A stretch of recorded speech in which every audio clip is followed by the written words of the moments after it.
important. As you do civic education also, pray that you have a lens of a politician as well, so that you're able to balance these issues, because at the end of the day, this is a political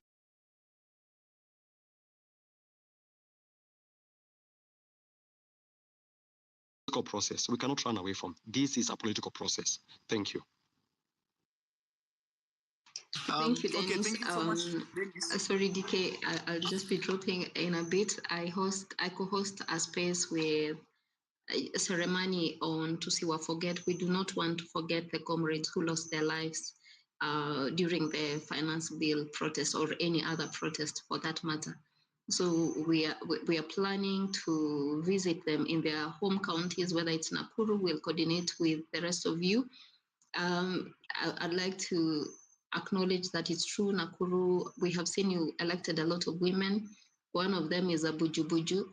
She cannot explain herself on anything, let alone in mother tongue. We are not judging you. I think you tried to make the right decision. Our politics were never issue-based. Now they're going to be issue-based. I've seen ex-guest she's burning with idea. Buka, it's good to see you. Let me pass you a mic. And I wish you everybody a good conversation. I'll be back in a few. Thank you. KOT, I see you wanted to really say something to Dennis. Sure. Please go on. Sure. I wanted to tell Dennis that from coast, actually, we can plan Nakuru to be the next before we go to Ukambani counties, then Nyanza. So let us link up on WhatsApp, Dennis, and see what we can do together. Yeah, actually, to add on that, Dennis, I think what we do, it's good, KOT has suggested, maybe even after leaving coast. Let's talk about what you guys have in mind, or what you guys had in mind, because clearly I can see you are already in this space of having something that you're working towards, a town hall and the likes. So let's share the idea of what it is you're coming up with, and also see how we can enlarge it, because one of the things that I want to encourage us as a team with KOT to do, and I know it might take time for us to get the hold of it, but sooner rather than later, if we are determined we will, is to sort of also start making some very quick background ahead of time check of wherever it is that we want to go, make some network of some kind with some people, that actually also allows for us to penetrate further onto the key people that we can reach onto in that area, in that county, in that town. So Dennis, I followed you, and let's have a conversation on this and see how we can do what we can do with Nakuru. Thank you, DK. And let me just finish up, because I'll drop earlier at some point. We also have tools that we use for civic education, and these are tools that are accessible by the public. We have more than 2 tools. There are many tools you can use but we have used 2 so far, and they have been very, very effective, because this is the Auditor General's report and the Control of Budget report. These 2 are able to help you see what counties have done, and they can also be able to help you see what counties are planning to do. So these 2 tools are very, very important whenever you want to do civic education machinani, because I believe that civic education machinani... You say which ones? This is the Auditor General's report. Usually, it's like we have the most recent one for the financial year ended 2023-2024. So we have just begun a new financial year, but that is the one that now you can use to gauge the new governors. Those governors who were sworn in 2022, now they have their report card, and that report card is that report. So that can tell you what they have done so far, how much they have spent so far. And then we have the Control of Budgets report that also helps you foresee what these county governments are planning together with the county assemblies. And it's very important as we do this as well, let us remind Wananchi on the process of budgeting and the importance of public participation. You may have realized that recently most of the cases that have been that have flopped in court, they have been flopped because the government did not do proper public participation. This is a very, very important thing in our constitution. And usually, ideally, what has been happening is that politicians have been taking advantage of it. They don't even tell the people kuna public participation about this project. They pay their supporters. They come to attend those public participations, and they are paid even. And they even, I know because I've attended quite a number of public participations before, because I am also a politician in a way, because I want to vie for politics. So I am really interested in these spaces, and I know how it has been happening. Unaingia public participation, una sign na unachotewa ukitoka. Imagine that's what has been happening in Kenya. No wonder some of these projects are done, and then you keep asking yourself, nani alifanya hii project? Why did the governor prioritize this project? You should not be asking those questions. You should be stopping those projects at the public participation stage, because the governor will plan with the county assembly. The governor will give the executive will give the county assembly what they are planning to do. The county assembly will then come to public participation, and then after public participation, county assembly approves. Then executive execute wakitumia chapa ya wananchi.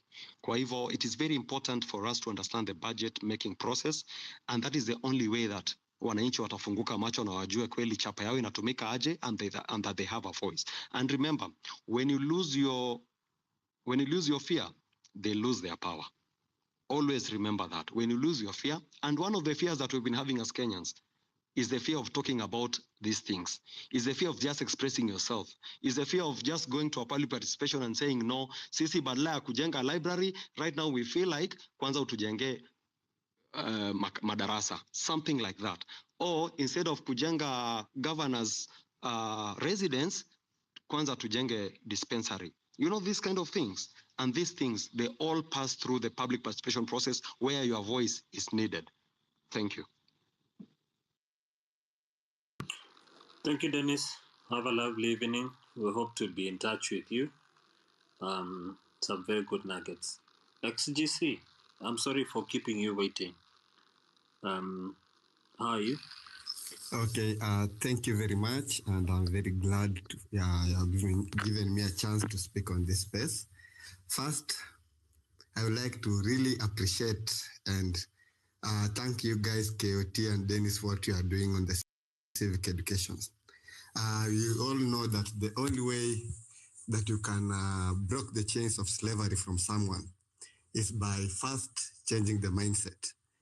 That's why first you have gone to civic education to make sure that the system, the institutions that you have in place are guiding Kenyans on the way a good government or a good regime should uphold the constitution. Second, I'd like to say like this. Your team has not reached Western Kenya so much, especially here around Vihiga and Kakamega. So kindly, I would like to urge you, Kujeni Western, come to Vihiga County, Kisumu, Kakamega, around this area, so that we do more engagement with the people on the ground. And as you do the civic engagement, I would like to urge you like this, my friends. Tell the people, ambieni watu kwa ground ya kwamba there's a revolution coming. Mambo ya 2027 hata tuachana nayo. The best thing that the people should know right now is that there is a revolution that is coming. And this revolution will, unlike the 25th June one that was not organized, this time around we are going to be very much organized, such that when the president will be on the live television, if we will survive that revolution, he will now not call us treasonous criminals, but instead he'll be the one now saying is going to rule by the rule of law. So what we should know, and what I repeat, sorry for the repetition, let us make people know that there is a revolution that is coming. 2027, I know it is there, but hiyo ni baadaye. Lakini sasa hivi before next year, February, lazima kukuwe na revolution hapa nchini Kenya. Thank you, and I beg you, my friends, that are including me in the civic education, especially for the counties that I've mentioned here in Western, I'll be very much willing to mobilize. I'll be very much willing to assist where necessary in any way possible, whether materially or financially, so that we get this regime out of power as soonest as possible. As soonest as possible. Thank you guys, and make sure you spread the message of revolution. Asante. Asante, XGC, and I want to encourage you and anyone else who's listening to us who is forthright as you have done to be willing to, this is not even just a job that we are doing as us. It's a job we are doing, all of us, me, you, everybody who's listening, right? So if you believe you want to be a part of it, reach out directly to KOT, reach out to me as well. One of the things that I actually want to encourage you to do is this. Share with us your names, share with us exactly the county you're from, share with us, if you can, a little bit of how in what way you believe you can be able to help us. For example, XGC has said he can be able to help from the point of his county where he is. I believe when you speak about Vihiga, this is probably where you currently are or where you reside. So I believe you're in a possibility of being able to bring together a group of persons, or even work with other friends and other people that you have. So if you're there in a different county and everywhere else that you are, please reach out to us. Tell us your name. Tell us where you're from exactly. Share with us how you believe you can be able to help us with this so that we continue to map out what I was talking about, a sort of roadmap of some kind. Sure, I may not come here and tell you next week you're going here, next week you're going there, of course, sometimes for obvious reasons. But for us as a team who want to work together with KOT to give him something that is comprehensive, a clear work map that he can also be able to even come back and say, you know what, I've been to Western 4 times. In those 4 times, I have held 3 town halls. I have walked into 2 institutions. I have spoken to 1,000 citizens, 300 being this, because we want to go down to the point of even trying to collect some data with him. It's not very easy work, but it's going to help us to start putting together the numbers of who exactly are we reaching, are we being able to reach, and are we being impactful with what we are doing. So thank you very much, XGC, for offering that. Much appreciated. I'll talk to Wanjira before I go to. I see Buka joined us. Good evening, Buka, Joga, and Good Boy as well. Let's talk to Wanjira for a few, and then we'll speak to you, Joga. Hi, Wanjira. How are you? Hi. Going. Can you hear me? Yes, I can. You're well? Okay. He sent me the mic. I think it popped up on my screen. He sent me the mic. I'm not sure if there's anything he wanted me to address. Kioti, are you here? Do you have something in particular to address? Should I? No. I had nothing specifically for Angela to address. I just sent out those mics randomly. Okay, let me give you a question, Wanjira, because right now Dennis actually came to something he was speaking about 2 things. Na hii moja nitakwambia Dennis Rosafi, ukisikia venye watu wanasema huku nje ati wanaibua idea hii, ukiona nikifanya huko ujue Rosafi tu hii nimechukua kutoka kwako. Something you talked about, which is representatives in the different counties, yeah, 247, a council of 47 or whatever you called it, which is a very brilliant idea that would have representations that are helping us in all the 47 counties to get closer to our goal. Wanjira, I want to ask you a question. Yeah. Might be a repetition, might be an obvious one, but just indulge me for a minute. Besides the generalness of knowing that civic education has to be done, what kind of advice can you give me, KOT, and anyone else who's listening here who's looking for a way to do something? What advice can you give us in continuing to fashion the conversation in a way that resonates to people on a very individualistic basis, and not just by the basis of I collected or I put together 30, 50 women who work at a sokoni or a market in Thika town, but instead I also was able to relate to them from a very individualistic level. What kind of thing would you advise us to put in mind? Oh, good. That's a good question. And I always put it this way. When it comes to civic education, we have to borrow a leaf from the way politicians do it. And this is what I mean. When they come to, for example, let us start with Meru. You know, there's a whole Muguka crisis there, whether they can export it or not export it.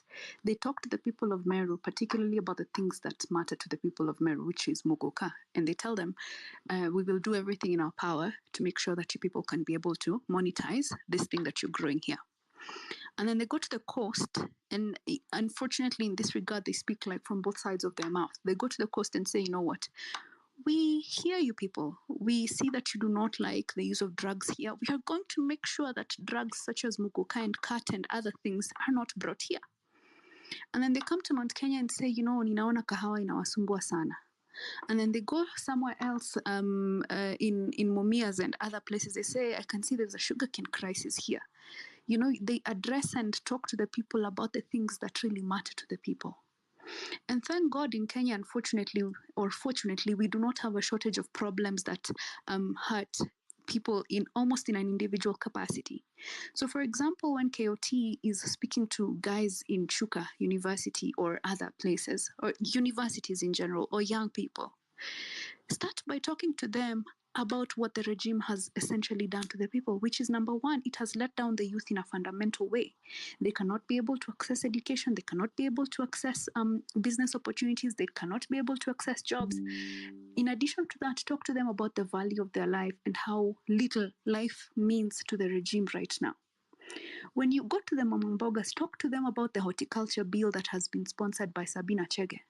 Tell them that in a short while, they are going to have to take out licenses to sell their nyanyas. Imagine your mom grows nyanyas and she's going to have to take out a license to sell her nyanyas, right? The same Mamambogas, talk to them about the fact that they cannot, in a short while, they will not be able to replant their seeds because GMO cannot be able to, for the seeds, for example, you harvest from GMO, cannot be able to replant it again. That is a fact. Talk to them about that. Talk to them about the fact that in a short while, like if you have a cow that produces milk, you cannot hawk your milk in your neighborhood. The way I know, I used to see my mom doing. We used to have cows and she would sell her milk. In fact, in the morning, she'd take milk to the dairy, and then in the afternoon, the milk she gets from the cows, she'd supply to our neighbors. In a short while, you will not be able to do that. Right? You cannot be able to bring your bull across the fence for your neighborhood to for your neighbor to inseminate your cows, because your cows are going to have to be tagged, and the government is monitoring how many bulls and how many cows that can be able to reproduce are in a certain area. And in fact, it is an offense for you to take off the tag that the government puts on your cow. So talk to people about that. And so when I say that there's no shortage of problems that resonate with people, fashion your message in a way that makes people feel, you know, wamekandamizwa by the regime. There's problems that target us. When you talk to women, talk to them about, for example, what is happening in what happened in Kware. Talk to them about the rise in femicide. Talk to them about how from every corner of this country, women are a target everywhere. Talk to them about what is happening in hospitals, that women do not even have sufficient space to lie down after giving birth. Unfortunately, that is the country we're living in. When you go to the old people, tell them about how SHA is it's a death warrant. It's a death sentence. I saw an old man crying on the news. I don't know. I have never seen that. It really, it shakes something in your core. But that is the government we're living in.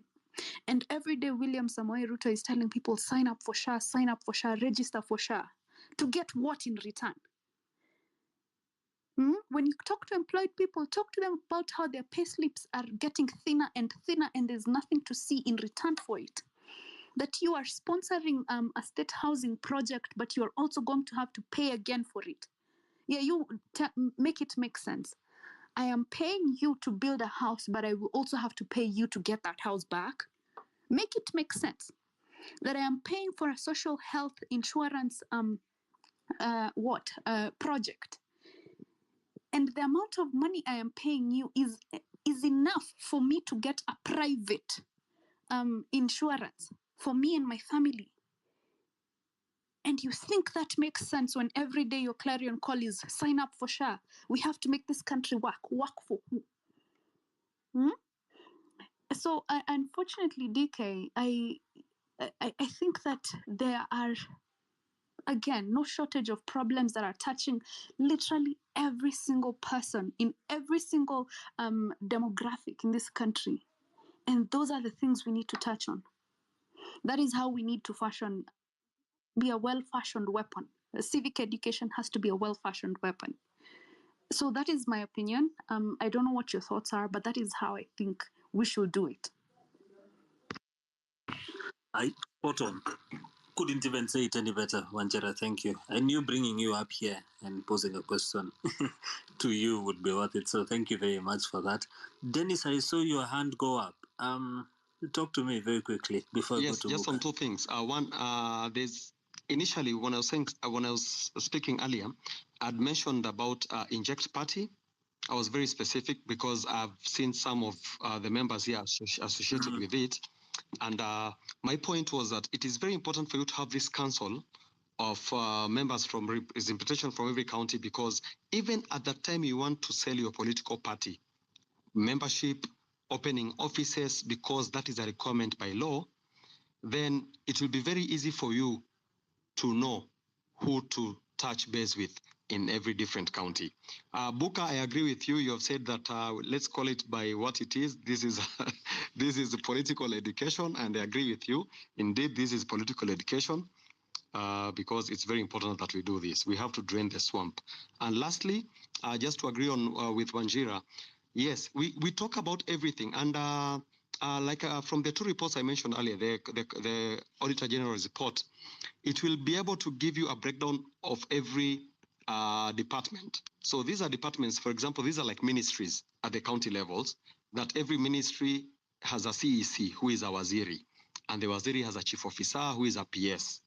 And then now we have directors coming down, just like the way the national government works.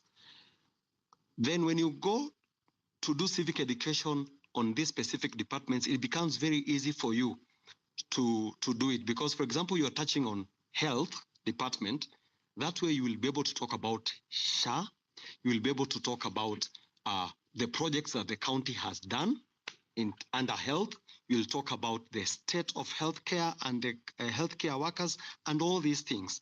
And you're able to even bring in researchers. Like we said earlier, we have people like in a data analyst who have worked with before, and whenever I'm hosting a space in Nakuru County, I usually reach out to him and other researchers to make sure that we have factual information, so that now when you come down to the people, wanajua nyinyi si wase wa kuchezea, even politicians start respecting you. And that's why they even ask you to invite them to respond to these issues. They will not be coming to your spaces if they think you are propagating propaganda or misinformation. So I think that's it, and good evening. And a good evening to you too, Dennis. Santi. Buka, how are you? It's nice to see you. I'm good, my comrade. You have said we be bold and call it political education and stop beating around the bush. Yeah, we are looking for political power, comrades. So I think the issue of civic education has also its roots to depoliticize people, because civic education has always been a tool for mainly civil society organizations that always say that they are non-political, and sometimes NGOs that want to do political education without political change. But I think what we have all been doing, DK, KOT, and all the team that has been able to raise the banner, the Kenyan National Project banner, we are very clear in our mind that the problem of this country is political, and that the political problem can only be solved in a political way. And that is why every movement that started before did not have the consolidate itself into a political instrument to take political power, except the GNZ uprising. Because remember, after the GNZ uprising and the continuing GNZ uprising, even as we are today, the clarity of thought around the majority of the Kenyan people is that the enemy is the political class. It's important to note that. And that we cannot continue to plead with these corrupt, filthy individuals that are only concerned about multiplying their wealth and not delivering services to the people.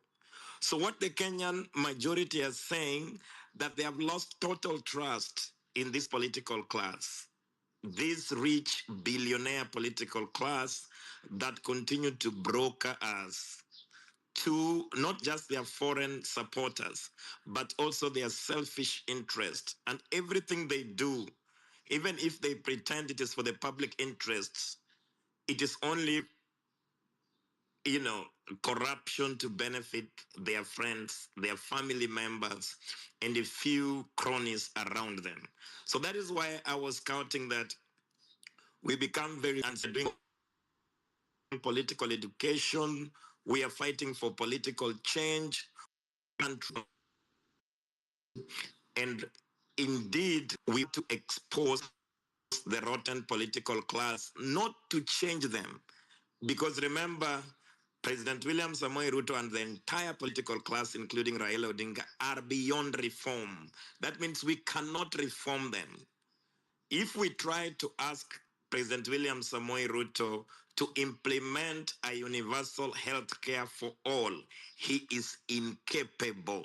And that is what we have to tell the Kenyan people, that the reason why we are consolidating the gains in the street is not to beg this political class that have formed a coalition to oppress us, to change their policies, to be able to deliver services to us. We are saying this political class is beyond reform. So we need to break it to atoms and build a new one. It's like the house has rotten. So you cannot build the new house on a rotten foundation.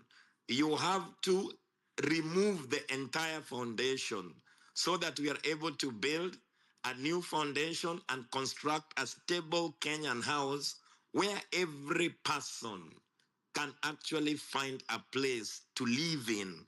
So we are not saying that, please, now that in the Kenya Kwanza government, please help us to reduce the cost of living. It should be clear to the person in Kenya that William Samoei Ruto and his new friend Raila Amolo Odinga cannot reduce the cost of living. So it basically means that the people that are talking on this space, that were in the street to challenge this corrupt administration, must form an alternative organization, because we are mobilizing. We can mobilize people to go to the street, but we can also organize them to take political power.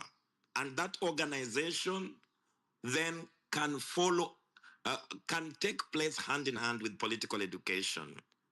So we have to find a way to collectively share information, what we are doing, where we are doing it, so that we can consolidate our efforts. That is the only way we are going to defeat this incompetent regime, this incompetent, corrupt regime. Because at the very end of it, we want that today we can call Mandera, and there is someone there that is continuously doing the work of injecting and mobilizing Mandera people around our national program. We are also saying that even though we have different houses, these houses must join at some point to be able to defeat this illegitimate government. So we appreciate everybody that is doing everything in their houses. But at the very end of it, whether we are going to have a coalition of all progressive organizations or political parties, we must have a point to meet to reconsolidate our ideas, because unity is our strength. Now, Morara, KOT, and the rest of the team are building the most urgent and the important project, the political party called Inject. We have also other people. For example, we are on the NCCPA, which is not a political party, but bringing some political parties and also organizations like the social justice centers that we were with in the street and some student organization. At the very end of it, we must have a place where now we say that we consolidate these efforts into one alternative vehicle to actually defeat President William Ruto and his gangs, so that we are able to deliver a project for the Kenyan nation. So, secondly, is that in terms of doing political education, I think we can narrow down that the most important project for us, at least we didn't die in the street, but some people died in the street. So we have to give the people who died in the street, we must give them dignity by fighting to the logical conclusion of this war. And we must erect the flag of the martyrs of the street ever high when we are confronting the enemies of the people. We must remind them that Rex Masai, the first martyr of Gen Z uprising, did not die in vain. We must remind them every day that the 78 cases and the over 300 cases, we must never forgive them. And the reason also that we want to take political power is to give justice to the over 300 people that were abducted. We want to give justice to the over 78 people that have been murdered by this regime. We want to hold them responsible. We want to make sure that in our lifetime, we can call out President William Samoei Ruto as the former president and put him through a full trial and make sure that he is able to pay for his crimes when he was in power. That is the most important reason why we are looking for political power. We are looking for political power not to negotiate for ourselves, but we want to make sure that even though we are saying that this political power, this political class are stealing, we don't want them to pass this stolen wealth to their families and continue to dominate our children and our grandchildren and our descendants. We are looking for political power to confiscate their wealth that they stole from the Kenyan people and use that wealth to build a better Kenya. That's why we are looking for political power.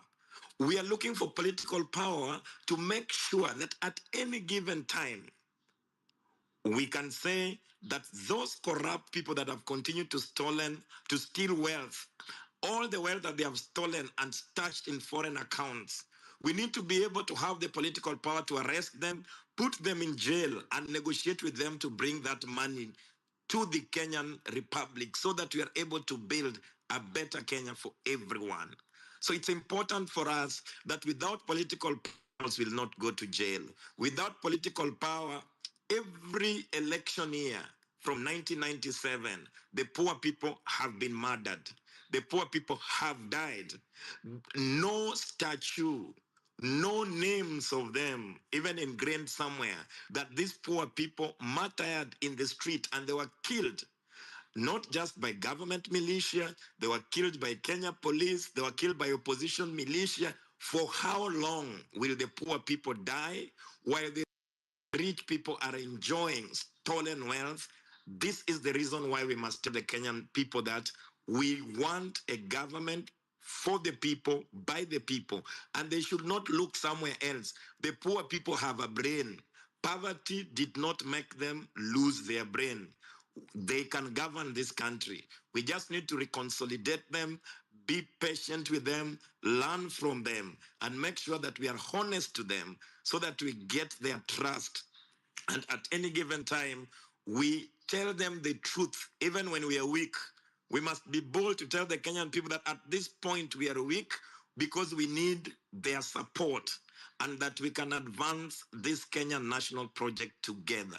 We can also say that we also need an analysis on how this criminal system has been able to sustain itself. Because remember, President William Samoei Ruto and Raila Amolo Odinga are too weak to oppress us. That is why they have to form alliances of oppression. Every time an election is coming, they are going outside the country to look for money from abroad for people that they are going to be able to use to help them in their interests. For example, they normally go to London, they go to Washington, they are going to, Tel Aviv.